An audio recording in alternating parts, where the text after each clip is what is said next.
127 na nossa lição. Ele é um idioma semítico falado desde 2000 a.C. em Arã, ou Síria, que é a mesma região. Arã em hebraico, ou hebreu, e Síria, o siríaco, é uma palavra grega. Então essa é uma região que está na parte da Mesopotâmia superior. E aí nós vamos ver que essa foi a região que Abraão peregrinou, que Abraão nasceu, o berço das civilizações, ou a Mesopotâmia. Então nós encontramos também aqui uma palavra, algumas partes do Antigo Testamento, eles foram escritos nisso aqui, uma palavra designando o nome de um lugar, está em Gênesis capítulo 31 e o versículo 47, um versículo em Jeremias capítulo 10, versículo 11, 66 capítulos do livro do profeta Daniel, estão escritos em aramaico, e vários capítulos do livro de Esdras, porque também este é o idioma falado na região na época do cativeiro babilônico.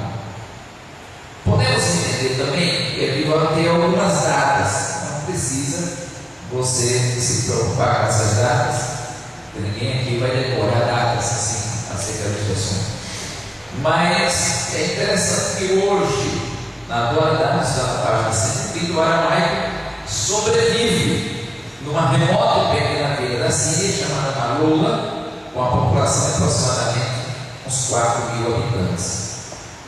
O grego ele é uma língua, e ainda é uma língua viva, porque existem línguas que estão mortas, mas a língua do grego ele é uma língua viva. Então você vai ver que o Novo Testamento é escrito basicamente em grego.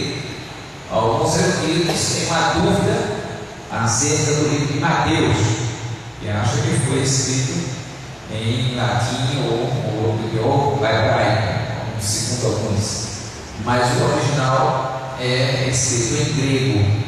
E é interessante que o grego não era o grego erudito dos filósofos, mas era um grego mais da língua mais popular, era o idioma mais popular, era o koiné, que era falado pelos soldados, pelos comerciantes, pelas pessoas que vendiam no mercado. Então esse era o grego mais popular. Jesus se acostumou também a falar esse grego. É interessante que houve uma época que alguém chegou para ele e disse: mestre, os gregos estão querendo te ver.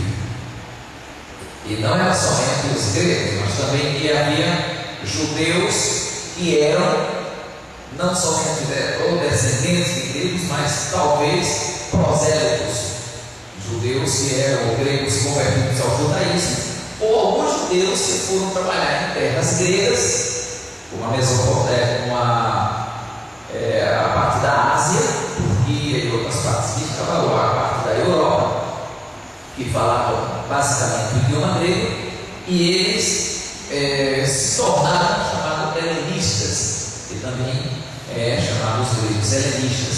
Você vai encontrar um problema, por exemplo, lá em Atos dos Apóstolos, capítulo 6, basicamente é onde há a separação dos diáconos.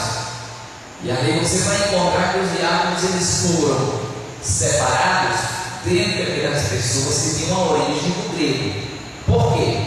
Porque os irmãos, as viúvas dos gregos, os helenistas, elas estavam sendo colocadas de lado.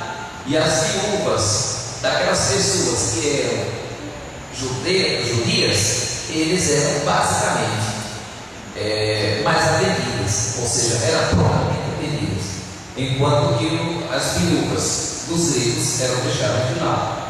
Para solucionar o problema, se separaram 7 homens cheios de fé, cheios de conhecimento da palavra de Deus, cheios do Espírito Santo, e que tivessem bom testemunho diante do povo, e que eles fossem eleitos pela própria Assembleia, pela Eclésia, que elegiam aqueles 7 varões como diáconos.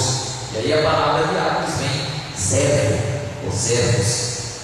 Para quê? Para servir as mesas, para atender na assistência social, para atender as viúvas dos gregos, dos helenistas, e também para atender todo tipo tipo de necessidade, basicamente assistencial, de forma que deixaram os apóstolos livres para que eles pudessem então orar e meditarem na palavra